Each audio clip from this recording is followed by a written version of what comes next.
Government schools expected results क्यों नहीं produce कर पा रहे? मैं बहुत ही स्ट्रांगली इस बात को मानता हूँ कि फंडिंग का कोई प्रॉब्लम नहीं है। एक मदर ने स्कूल से बुक्स ना लेके डायरेक्ट पब्लिशर से ले ली और स्कूल ने उनको बहुत खरी खोटी सुनाया, Right. स्वाइन तक बोला। क्या है सर ये? मतलब एक तरीके से टैक्स पेयर का पैसा मिसयूज हो रहा है। सिर्फ यही नहीं कहूंगा कि मिस यूज हो रहा है, मैं तो कहूंगा अब्यूज हो रहा है।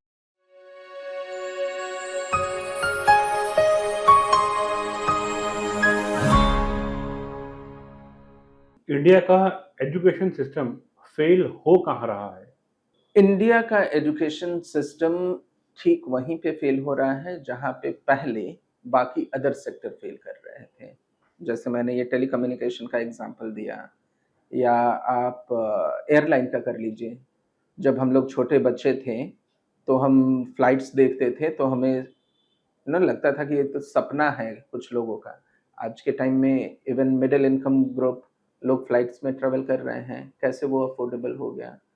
उसके पीछे क्या हुआ कि या जो फ़ोन में इनकमिंग कॉल ₹16 पर मिनट हुआ करते थे 20 साल पहले, और हर जगह जहाँ महँगाई बढ़ रही है, आज तो वो ₹1600 पर मिनट होना चाहिए तो था। वो जो ईंट जैसा फोन आता था उसकी बात कर रहे हैं? हाँ, हाँ, सोनी एरिक्सन, राइट? नहीं, नोकिया का भी आता था। नोकिया का भी आता था, हाँ।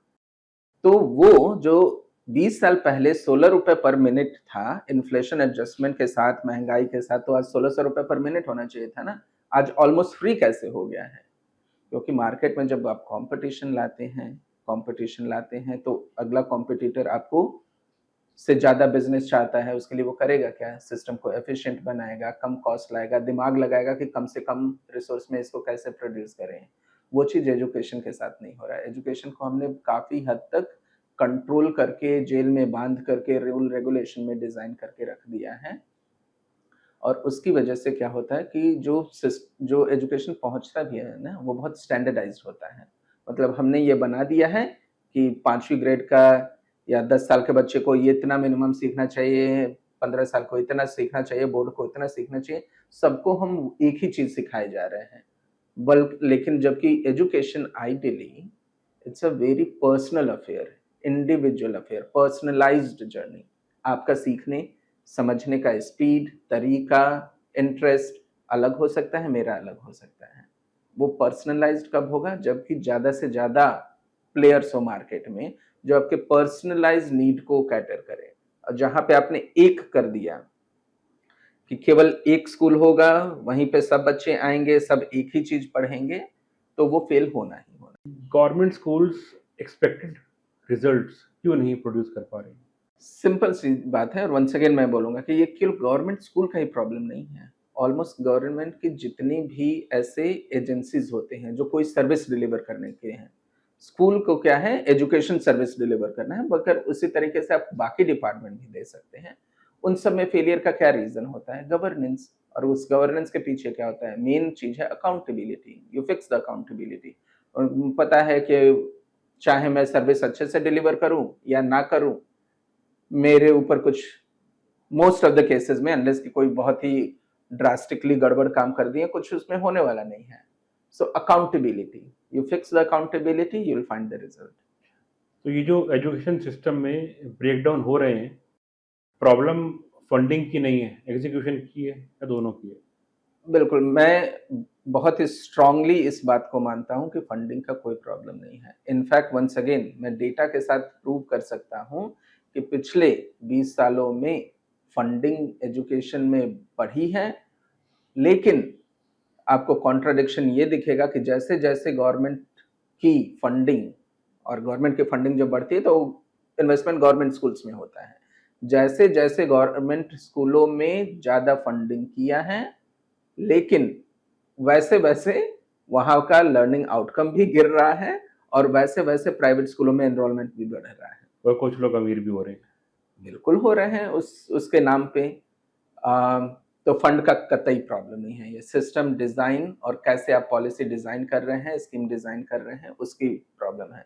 It's basically problem of governance, which means accountability and transparency. Fund का कतई प्रॉब्लम नहीं है।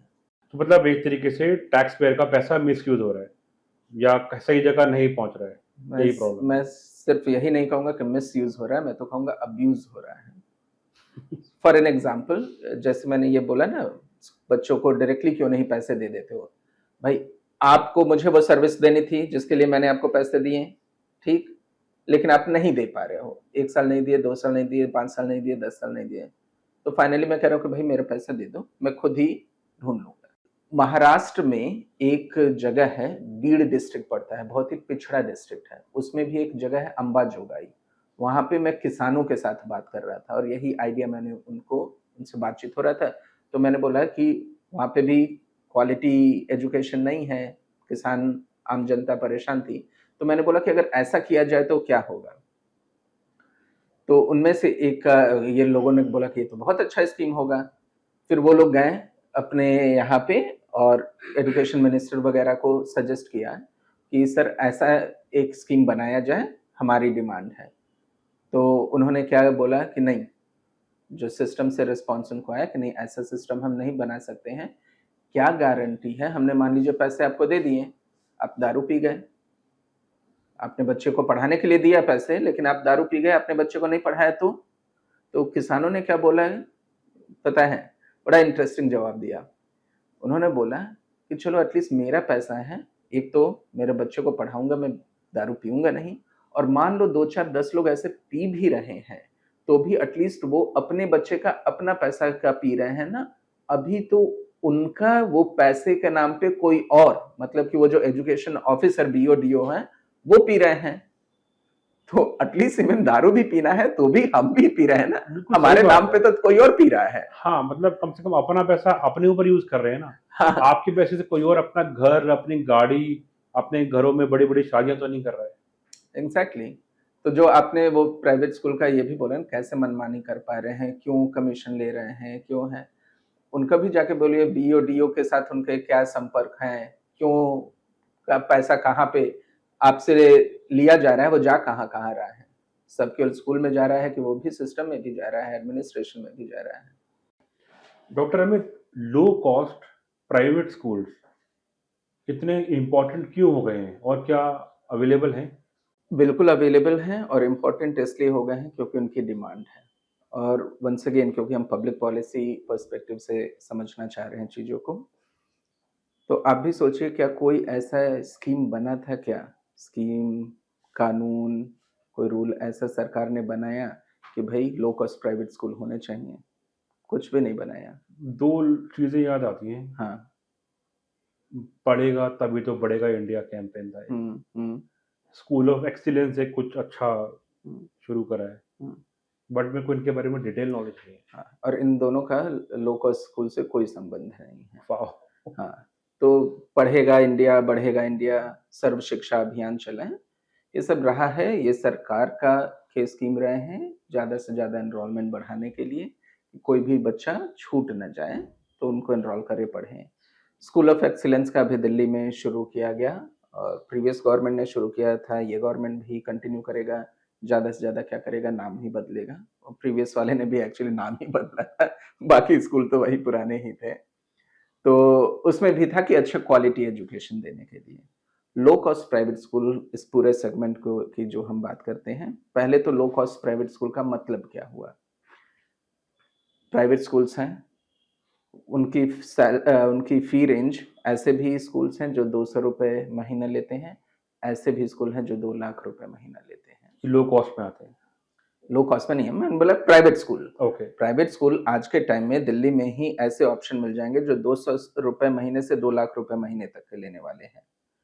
अब जो 2 लाख, 1 लाख 50,000 महीने, 25,000 ले रहे हैं, उनको हम नॉर्मली कहते हैं एलीट प्राइवेट स्कूल्स, और वैसे स्कूल बहुत कम हैं, 5-7% ही हैं। अगर टोटल फ़ी रेंज में देखेंगे, तो आपके पास लगभग 70% स्कूल्स ऐसे हैं जो ₹2,000 महीने से कम का फ़ी लेते हैं। 90% ऐसे हैं जो, हाँ, लगभग 2000 से कम का फीस लेते हैं। ऐसे स्कूलों को हम normally low cost private school या अफोर्डेबल प्राइवेट स्कूल या बजट प्राइवेट स्कूल्स कहते हैं। अब ये आए कहाँ से? कोई, मैंने बोला कि कोई पॉलिसी, कोई स्कीम रही नहीं। सिंपल सी बात है, हमारा पॉपुलेशन बढ़ रहा था। और पॉपुलेशन के साथ लोगों का 91 के रिफॉर्म्स के बाद परचेजिंग पावर भी बढ़ रहा है, इंडिया ग्रो कर रहा है, एस्पिरेशन ग्रो कर रहा है। उस हिसाब से जो सरकारी स्कूल थे लिमिटेड थे और उसके जो नया एस्पिरेशन नए जनरेशन का आ रहा था, उसको वो कैटर नहीं कर पा रहे थे, क्वालिटी ट्रांसपेरेंसी दिख नहीं रही थी। तो जो लोग बहुत तो ऐसे थे जो ट्यूशन टीचर थे या सरकारी स्कूलों में ही टीचर थे, उन्होंने बोला कि उन्होंने ही सोचा कि क्यों ना हम अपना एक खुद का स्कूल खोल लें और उन्होंने स्कूल खोला कि हम अपने कम्युनिटी में ही सस्ते में एजुकेशन प्रोवाइड करेंगे। धीरे-धीरे वो डिमांड, वो सेक्टर, वो एरिया ग्रो करने लगा, जो मिडिल इनकम ग्रुप है, जिनको एक अफोर्डेबल सरकारी स्कूलों से बेहतर स्कूल चाहिए था और इस तरीके से ये पूरा सेगमेंट बन गया। और ये सेगमेंट बढ़ते-बढ़ते आज के टाइम पे इतना बढ़ गया है, इनफैक्ट अगर आप देखें एनरोलमेंट, एक टाइम पे टोटल पर प्राइवेट स्कूलों में एनरोलमेंट 91 के आस-पास होता था, 7 से 10%। प्राइवेट स्कूलों में 90% बच्चे कहाँ जाते थे? सरकारी स्कूल में। वो चेंज होते-होते आज के टाइम में लगभग 45% एनरोलमेंट प्राइवेट स्कूलों में टोटल हो गया है और 55 ही। अगले 10 से 15 सालों में मैं देख रहा हूँ कि प्राइवेट स्कूलों का एनरोलमेंट 70-80% होगा और सरकारी स्कूल बस कुछ एक्सेप्शनली ही रह जाएँगे। आज के टाइम में जितने भी पेरेंट्स हैं, आप अपने सर्कल में किसी से बात करके पूछ लीजिए कि भई अपने स्कूल को या तो कहाँ भेजते हो या बच्चा होगा तो कहाँ भेजना चाहोगे? आज के टाइम में हार्डली ही कोई बोलेगा कि सरकारी स्कूल। तो एक वो ट्रेंड बन चुका है और उस हिसाब से आने वाले दिनों में प्राइवेट स्कूल ही मेजॉरिटी एनरोलमेंट रहेंगे और इसलिए वो बहुत एनरोलमेंट है। आज के टाइम में अगर आप उनको बंद कर भी दो, तो भी जितने बच्चे निकल के आएँगे, उसको अकोमोडेट करने के लिए सरकारी स्कूलों में ना जगह होगा, ना कोई कैपेसिटी होगी।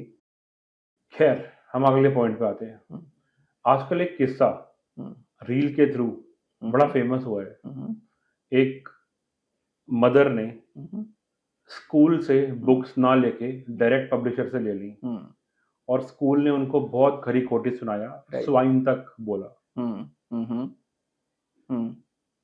क्या है सर ये? मतलब बहुत गलत चीज़ है, बिल्कुल नहीं होना चाहिए। लेकिन ये भी हमें सोचना पड़ेगा कि ये सब बैड प्रैक्टिसेज़ आ कहाँ से रहे हैं। जो मैंने बोला ना, उसके बावजूद शायद उन पेरेंट्स को भला-बुरा बोला होगा, लेकिन ये भी अब मुझे ये पर्टिकुलर केस का नहीं मालूम है, लेकिन अपनी उन्होंने गरिमा को भी ताक पे रख के वो पेरेंट्स फिर भी सोचा होगा कि यार इसी स्कूल में अपने बच्चे को पढ़ाते हैं। अपनी इज़्ज़त को भी साइड में रख के कि बच्चे को शायद यहाँ से अच्छा भविष्य मिल जाए। मैंने शुरू में बोला था ना, जो अच्छे स्कूल हैं, वो बहुत कम हैं, जिनको आप गिन सकते हो और सारा एडमिशन की मारा-मारी वहीं पे होती है। ये सारा इन सम सेंस मोनोपोलाइज़ेशन वहीं पे होता है। ये सारे बैड प्रैक्टिसेज़ वहीं पे होते हैं। एक जो अदर सेगमेंट की हमने बात की अफोर्डेबल प्राइवेट स्कूल या लो कॉस्ट प्राइवेट स्कूल, वहाँ पे जाइए, वहाँ पे तो आपके टीचर वो स्कूल मैनेजर और प्रिंसिपल आपको आरती उतारने के लिए गेट पे खड़ा हुआ मिलेगा। क्यों? क्योंकि वो चाहते हैं ज़्यादा से ज़्यादा बच्चे हैं वो उनके पास आएँ। कम फ़ी है, कम रिसोर्सेज़ हैं और अगर पेरेंट्स नहीं आ रहे हैं बच्चे नहीं आ रहे हैं, तो फिर उनका स्कूल चलेगा ही नहीं। तो ये सब जितने भी बैड प्रैक्टिसेज़ हैं, आप देखेंगे गिन-चुन के 5-6% ऐसे स्कूल हैं जिन्होंने एक तरीके के मोनोपोलाइज़ कर रखा है, साठ-गाँठ करके वो स्कूल चलाते हैं, सारे बैड प्रैक्टिसेज़ वहीं से आते हैं। ये कतई एजुकेशन सिस्टम में ये जो चीज़ें हो रही हैं, उनका कतई जगह नहीं होना चाहिए। सर मैं ये सोच रहा हूँ वो प्रिंसिपल एक एल-ई वाला होता है, एक एल-ए-एल वाला होता है। हुँ, हुँ, मतलब सिद्धांत इस हुँ, शब्द का मतलब होता है। हुँ, मतलब आप क्या एक मैसेज दिया आपने ये हरकत करके पूरी दुनिया को कि इंडिया के स्कूल्स में ऐसा होता है। आप एक पेरेंट को बेइज़्ज़त करके स्वाइन बोलते हो। हुँ। बिल्कुल और मेरे ख़्याल से ये once again it's a good indicator कि वो स्कूल एक स्कूल है ही नहीं। क्योंकि आज के टाइम मैंने बोला ना कि जो ऑनेस्ट एडुकेशनिस्ट आता है और ऐसे बहुत लोगों से मैं मिला हूँ। जैसे एक एग्ज़ाम्पल देता हूँ, एक नेवी के रिटायर्ड ऑफ़िसर थे। अब उन लोग का तो 15 साल का जॉब होता है, एक्सटेंशन भी लिया तो 20 साल वग़ैरह। तो अभी अच्छे खासा उनके पास यंग एज ही था, रिटायर हो गए। अब उन्होंने सोचा कि अब मैं क्या करूँ? तो रिटायरमेंट में कुछ लमसम पैसे भी मिले थे, गाँव पे उनकी ज़मीन थी।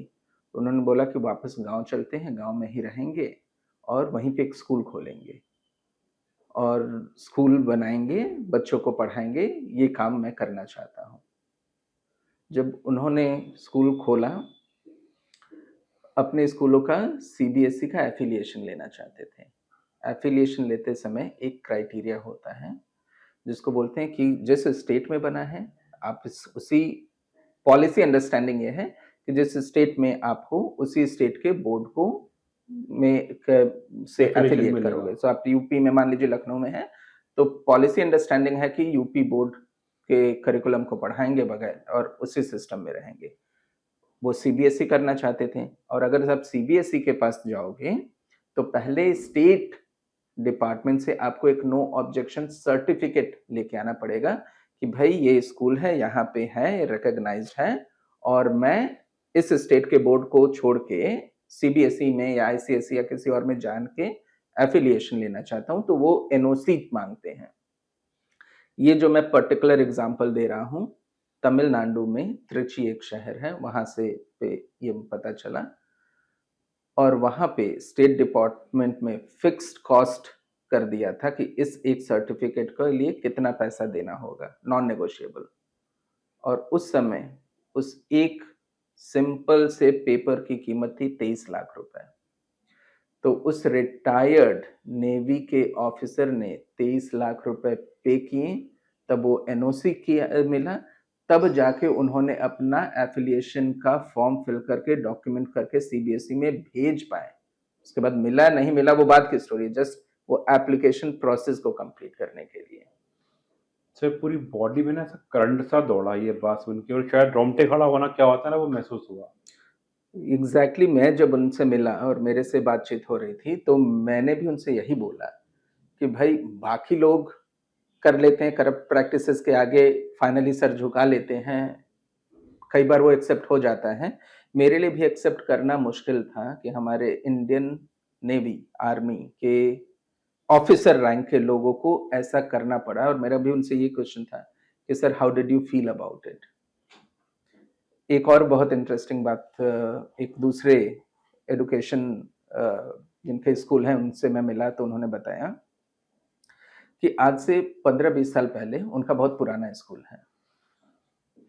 उन्होंने बोला आज से 15-20 साल पहले जब हमारा स्कूलों का इंस्पेक्शन आता था ना, तो हम लोग बच्चों को प्रिपेयर करते थे कि स्कूल इंस्पेक्शन आने वाला है, किसी को भी उठा के कुछ भी पूछ लेंगे, तो बच्चों को रेडी रखो कि वो अच्छे से हों, अच्छे मैनर्ड में हों, डिसिप्लिन हो, क्वेश्चन पूछे तो जवाब दे पाएँ। आज के टाइम में हमारा इंस्पेक्शन आता है, तो हम बच्चों को प्रिपेयर नहीं करते हैं, हम स्कूल प्रिपेयर करते हैं। वो आते हैं तो देखते हैं कि आपके स्कूल का टॉयलेट कैसा है, ड्रिंकिंग वाटर कैसा है, फायर सिस्टम कैसा है, बिल्डिंग कैसा है, पेपर कैसा है, affiliation, no objection certificate, recognition. वो कोई भी आज के टाइम पे क्वालिटी ऑफ लर्निंग में इंटरेस्टेड नहीं है, उसको कोई नहीं पूछता। डॉक्टर अमित ये जो हिडन कॉस्ट इकोसिस्टम है, बुक्स, यूनिफॉर्म्स, एड ऑन्स, कब तक चलेगा?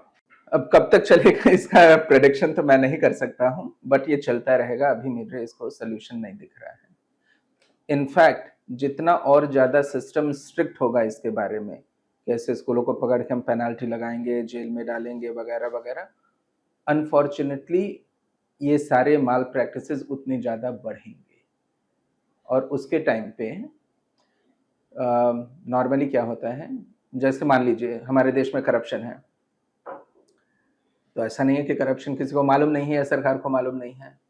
और करप्शन को कर्ब करने के लिए एंटी करप्शन डिवीज़न भी है, वो खुद करप्ट है। उसके ऊपर लोकायुक्त भी है, उसके ऊपर कोर्ट भी हैं। तो क्या होता है कि फिर जो पहले करप्शन मान लीजिए कोई आपसे ₹10 माँगता था कुछ काम करने के लिए, अब मालूम है कि अच्छा एंटी करप्शन ब्यूरो भी है, वो आके मेरे को पकड़ सकते हैं, तो अब क्या करेगा? वो ₹15 माँगेगा कि ₹5 उसको भी देने हैं। उस एंटी करप्शन ब्यूरो के ऊपर में भी सीबीआई, ईडी, एक्सवाईज़ेड भी बैठा दिया है आपने, तो अब उनके भी कुछ-कुछ फिक्स होने लगेंगे, क्योंकि भाई हमारा सिस्टम तो पूरा करप्ट है। आप बॉडी ही बना रहे हो ना, तो ऐसे खराब प्रैक्टिसेस के लिए जो भी आप उसमें बॉडी बनाएँगे उसको रोकने के लिए, क्या गारंटी है कि वो करप्ट नहीं होगा? एंड मोस्ट प्रोबेबली वो भी करप्ट होगा ही होगा, क्योंकि उसको घर भी लाख 2 लाख रुपए पहुँचा दिया जाएगा, जितनी सैलरी आ रही है उससे ज़्यादा, तो वो भी कहेगा कि ठीक है भाई करते रहो, एक वो तरीके बदल दो। बहुत फेमस जज हुआ है जिनको ट्रांसफर मिल गया था, हुँ। सुना होगा आपने न्यूज़ में। लाखों करोड़ों रुपया उनके घर से निकला और हाँ, उनका सिर्फ ट्रांसफर हुआ, हाँ, दैट्स हाँ, इट। जले-जले हुए नोट्स भी मिले थे, दिल्ली में ही मिले थे। बिल्कुल, प्रॉब्लम सॉल्व्ड। बिल्कुल। हाँ, तो ये इसलिए बोला ना कि पूरा सिस्टम ही वो करप्ट है ना। तो अनफॉर्च्यूनेटली ये सबसे मेरे ख़्याल से देश का दुर्भाग्य होगा, हमारे समाज का, हमारा आपका दुर्भाग्य है कि हमारे आँख के सामने प्रॉब्लम दिख रहा है और उसका एट द मोमेंट कोई इमीडिएट सॉल्यूशन नहीं है। अगर इमीडिएट सॉल्यूशन मतलब है, लेकिन उस तरफ बढ़ते हुए नहीं दिख रहे हैं। अब आप पूछ सकते हो कि वो भाई इमीडिएट सॉल्यूशन है क्या?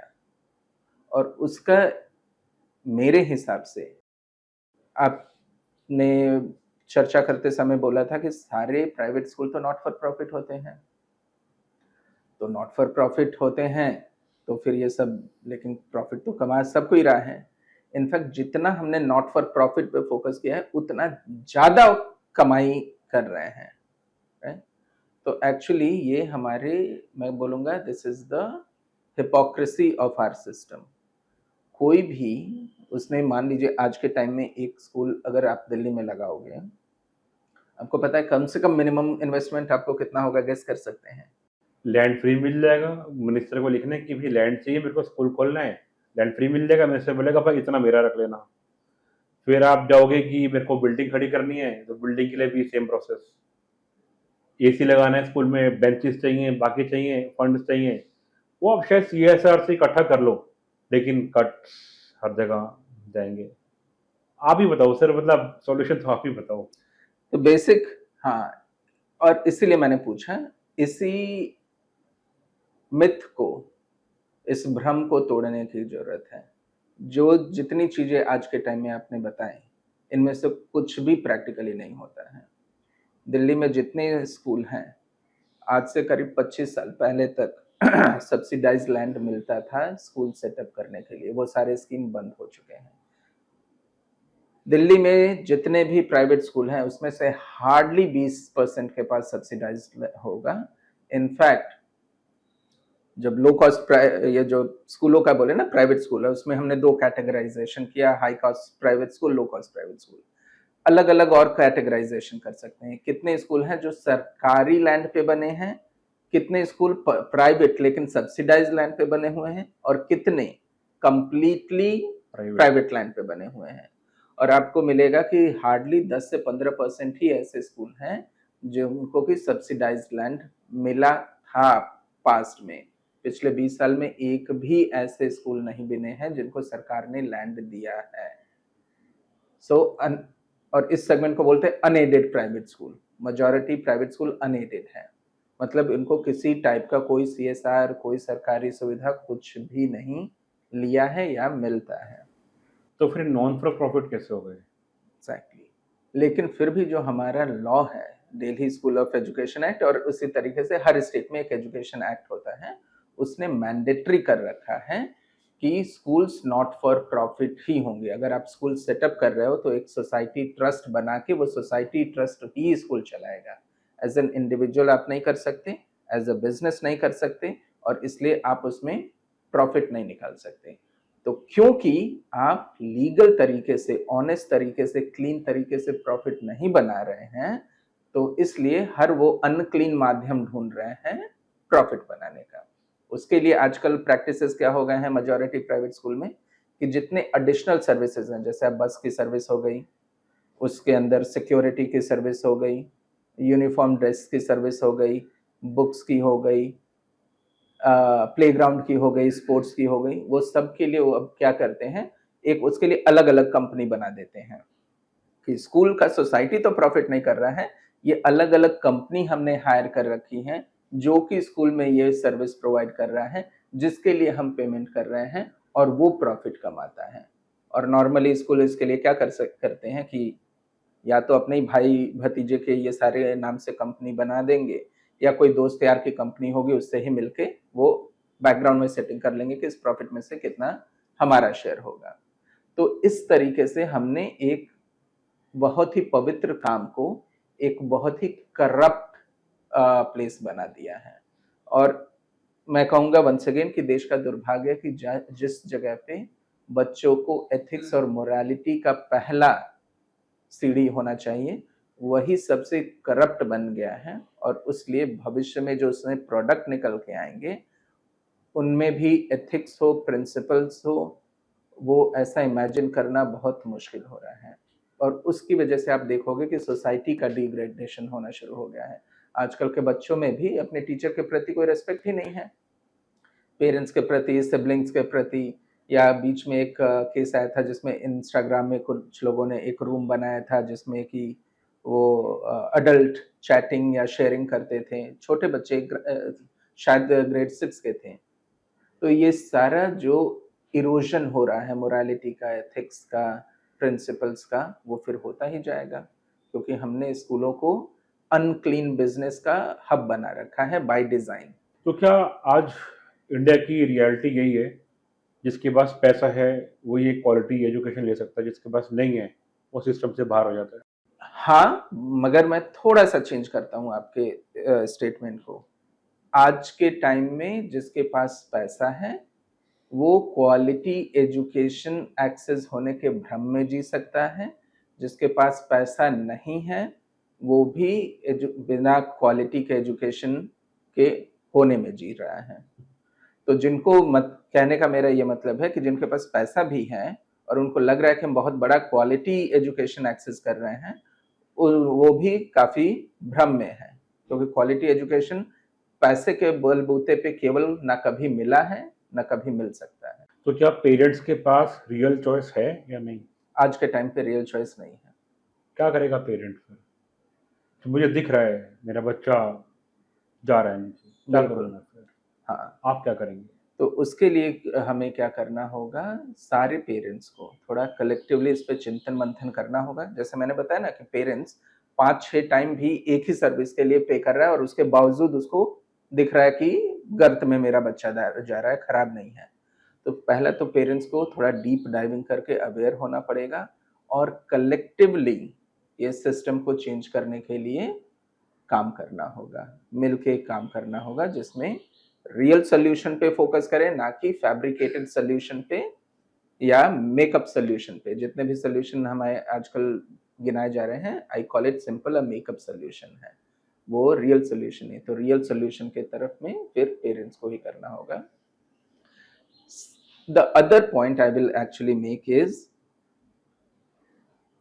as a parent, you think you are the guardian of the child, right? Yes. आपके इस मिथ को भी मैं तोड़ना चाहूंगा। आज के टाइम में you are not really the guardian of the child, it is the state that is the guardian. तो स्टेट एक्चुअली आके कह सकता है कि भाई आप बच्चे का ढंग से देख नहीं रहे हैं, या बच्चे का ये राइट है और आप क्योंकि उसको ढंग से नहीं कर रहे हैं हम बच्चे को ले जा सकते हैं। इंडिया में अभी नहीं होता है, बट विश्व में ऐसे देश हैं। यूएस की फिल्म्स में तो ऐसा हमने आम देखा है। नॉर्वे, स्कैंडिनेवियन कंट्री जहाँ पे कहते हैं, वहाँ पे है चाइल्ड का राइट इतना स्ट्रांगली प्रोटेक्ट स्टेट करता है कि वो पेरेंट्स को भी मॉनिटर करते हैं कि आप उनके साथ, बच्चे के साथ कैसे बिहेव कर रहे हो, और अगर एक स्टैंडर्ड और क्वालिटी का बिहेवियर आप नहीं कर सकते तो बच्चे को स्टेट ले लेता है। इंडिया भी उस डायरेक्शन में बढ़ चुका है। इनफैक्ट जब राइट टू एजुकेशन एक्ट आया, अगर आप ध्यान से पढ़ो तो उसका पूरा नाम क्या है, right to education free and compulsory act. तो फ्री तो होगा, वो इसलिए सोचा गया कि बहुत लोग अफोर्ड कर सकते हैं, नहीं कर सकते। उसमें एक ये और है कि कंपल्सरी। क्यों? क्योंकि ये टारगेट उन्होंने सेट किया था कि 100% एनरोलमेंट हमें अचीव करना है। ऐसे बहुत सारे पेरेंट्स हो सकते हैं जो कहेंगे हम अपने बच्चे को भेजेंगे ही नहीं। तो सरकार ने इन सम सेंस वो राइट पे एनक्रोच करके बोला कि ना, हर बच्चा स्कूल जाएगा, जो स्कूल, जो सिस्टम, जो डिजाइन, जो टेक्स्ट बुक मैंने किया है वही पढ़ेगा। आप ना नहीं बोल सकते हो। अगर आप ना बोलोगे तो आपके ऊपर भी पेनाल्टी प्रोविजन हो सकता है, जो कि राइट टू एजुकेशन एक्ट के अर्लियर ड्राफ्ट्स में था, हालांकि बाद में लगा कि इससे अभी ज़्यादा सेंसिटिव बन जाएगा, तो वो प्रोविजंस को हटा दिया गया। But what I'm saying is, in the constitutional framework, it is the state which is now the real guardian of the child. You are only a custodian, you are not the guardian. तो आप अपने बच्चे के ऊपर से अपना हक खो चुके हो ऑलरेडी, आपको पता भी नहीं। क्या रेगुलेशन वीक है या अकाउंटेबिलिटी मिसिंग है? दोनों एक ही सिक्के के दो पहलू हैं, और इसका भी बड़ा मैं सिंपल सा एग्जांपल देता हूँ आपको। मैं मान लीजिए आप कार खरीदने गए हो और मैं सेल्समैन हूँ, और मैं बोलता हूँ सर ये कार लीजिए, बड़ा अच्छा है, इसमें बहुत कंफर्टेबल सिटिंग है, बहुत अच्छा इसका एसी है, सेफ्टी स्टैंडर्ड बहुत अच्छा है, इसमें 6 एयर बैग हैं,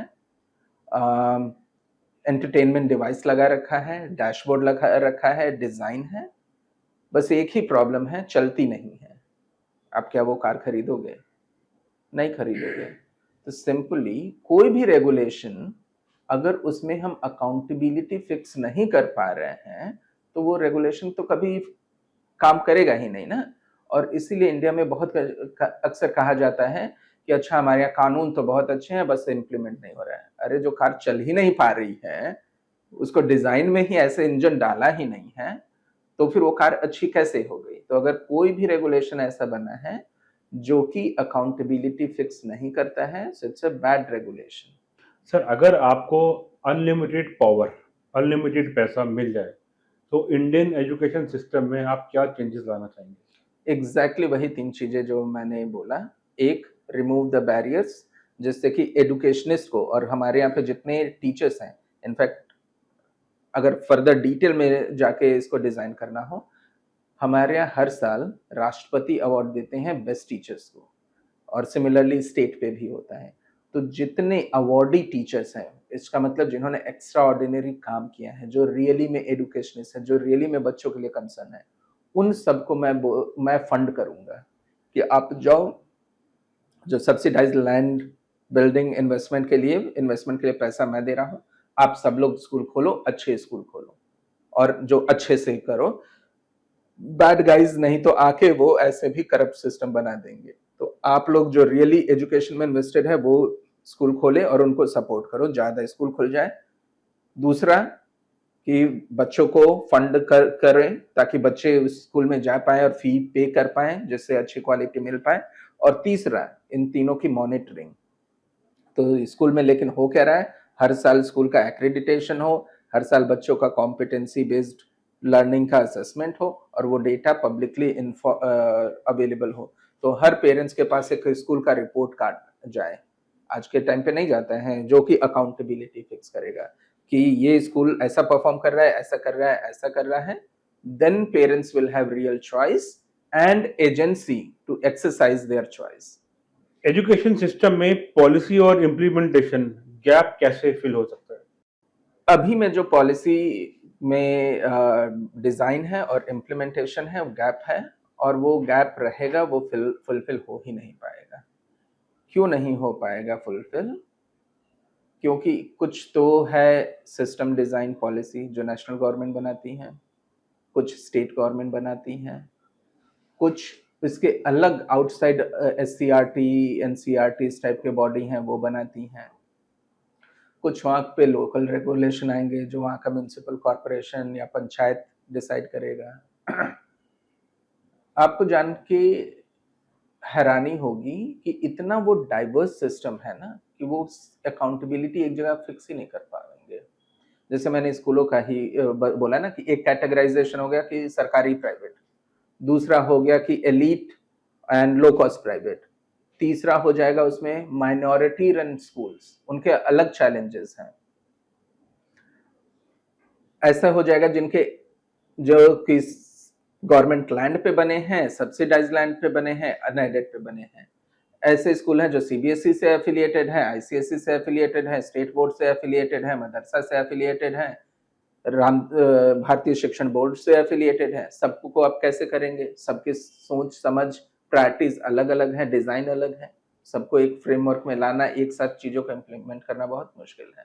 तो वो गैप बाय डिजाइन, ऐसा हमारा डिजाइन है कि वो गैप रहेगा ही रहेगा, वो फुलफिल नहीं होने वाला है। इस तरीके से फुलफिल करने का एक ही तरीका मैंने बताया, जो कि मैंने वो 3 सॉल्यूशन बताए। Fix the problem at supply side, fix the problem of demand side, और वो पब्लिक डिस्क्लोजर के साथ वो इन्फॉर्मेशन रहे। जैसे आज के टाइम पे आप मोबाइल खरीदने जाओ, कंप्यूटर, कैमरा खरीदने जाओ, तो आप कंपेयर करके देख सकते हैं ना एग्ज़ैक्टली स्पेसिफिकेशन पे। स्कूल के साथ वो कर नहीं सकते हो, क्योंकि वो इन्फॉर्मेशन ही अवेलेबल नहीं है। तो वो इन्फॉर्मेशन कैसे अवेलेबल हो, उस पे काम करना होगा। Then only possibly it can fill that gap. तो मतलब अकाउंटेबिलिटी सबसे बड़ा फैक्टर है। अकाउंटेबिलिटी, जब पैसे आपके पास आ जाते हैं ना, आज के टाइम में एक गरीब ऑटो वाला भी अपने बच्चे को लो कॉस्ट प्राइवेट स्कूल में भेज रहा है, जबकि उसके पास ये ऑप्शन है कि वो बगल बगल के सरकारी स्कूल में भेजेगा, तो ना सिर्फ एजुकेशन का उसका फ़ी वगैरह नहीं देना पड़ेगा, uniform, shoes, textbook, mid day meal, scholarship, वो सारी चीज़ें फ्री मिलेंगी। वो सब फ्री को छोड़ के एक गरीब आदमी अपना पेट काट के पैसा प्राइवेट स्कूल को क्यों दे रहा है? ये समझने की ज़रूरत नहीं है। और ये समझने का सिंपल सा यही ज़रूरत है, क्योंकि जब आप पैसा पे करते हो ना, तो आपको लगता है आई कैन आस्क क्वेश्चन। जहाँ पे चीज़ें फ्री में मिलती हैं, वहाँ पे कहता है कि फ्री में ही मिल रहा है, लेना है लो, नहीं लेना है जाओ, ज़्यादा सवाल-जवाब ना करो। तो कई जगह पे हम पैसे क्यों सर, वो देना फ्री चाहते कहाँ है? हैं। टैक्स पेयर का पैसा तो लगा हुआ है, क्या पता वो खुद भी एक टैक्स पेयर हो? तो एग्ज़ैक्टली। टेक्निकली तो फ्री भी नहीं है। एकदम सही, and thank you very much for highlighting this. Free है नहीं, बट वो डायरेक्टली पे नहीं कर रहे हो ना। और जिस केस में मैं बोल रहा हूँ कि फंड स्टूडेंट डायरेक्टली में, उसमें भी वो फ्री नहीं है, उसके लिए भी आप ही ने पे किया है। ऐसा नहीं है कि कोई एडिशनल नया पैसा दिया जाएगा, आपने ऑलरेडी पे कर चुके हो। जैसे मैं पिछले 20 साल से टैक्स भर रहा हूँ, तो मैं ऑलरेडी 20 साल से पे कर रहा हूँ। अब मेरा बच्चा हुआ, मेरे को पैसे दे दो ताकि मैं स्कूल में उसको भेज पाऊँ, राइट? बस ये है कि उसका माध्यम चेंज कर दे रहे हैं। अभी वो डायरेक्टली सब्सिडाइज़्ड लैंड या व्हाटएवर अगर फ्रीबीज़ जा भी रहा है, तो वो स्कूल को जा रहा है ना। आप डायरेक्टली उसको अकाउंटेबल होल्ड नहीं कर पा रहे हो ना। और वो उसको करने का तरीका क्या है? क्योंकि डायरेक्टली वहाँ पे सरकारी स्कूल में मान लीजिए टीचर की सैलरी या जो भी एक्सपेंसेस हो रहा है, वो डायरेक्टली ही आ रहा है ना। उससे होता ही नहीं है कि आपने कंप्लेन कर दिया है, नहीं दिया है या फीस नहीं दे रहे हो तो उनकी सैलरी रुकी हुई है। ऐसा तो हो नहीं रहा है। प्राइवेट स्कूल में क्या होगा, या जब इस मॉडल में क्या होगा, जब पैसे आप दे रहे हो, आपका कोई कंप्लेन है, शिकायत करने पे रिज़ॉल्व नहीं हो रहा है, आप क्या करोगे, बच्चे को लेकर किसी और स्कूल में चले जाओगे। अब बच्चा गया, तो वो स्कूल का फ़ी भी चला गया। तो दैट फिक्सेस अकाउंटेबिलिटी। तो उस तरीके से पेरेंट्स के पास अपनी डिग्निटी भी होगी और अकाउंटेबिलिटी भी आप फिक्स कर पाओगे। अल्टरनेटिव एजुकेशन फाइनेंसिंग क्या होता है? आज के टाइम पे अल्टरनेट एजुकेशन उनको कहते हैं, जो हमारा स्टैंडर्ड बना हुआ है, ग्रेड 1, 2, 3, 4, 5 बोर्ड का एग्ज़ाम होगा, ये स्टैंडर्ड करिकुलम फ्रेमवर्क में पढ़ाई करेंगे, उसको हम बोलते हैं मेन स्ट्रीम एजुकेशन।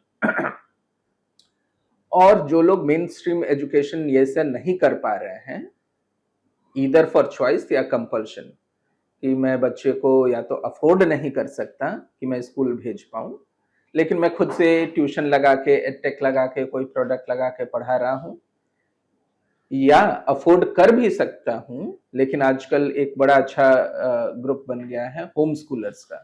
तो उनको लगता है कि इस एजुकेशन सिस्टम में हमको भेजना ही नहीं है, क्योंकि वहाँ पे जाके तो बच्चा और और ज़्यादा, खराब हो जाएगा।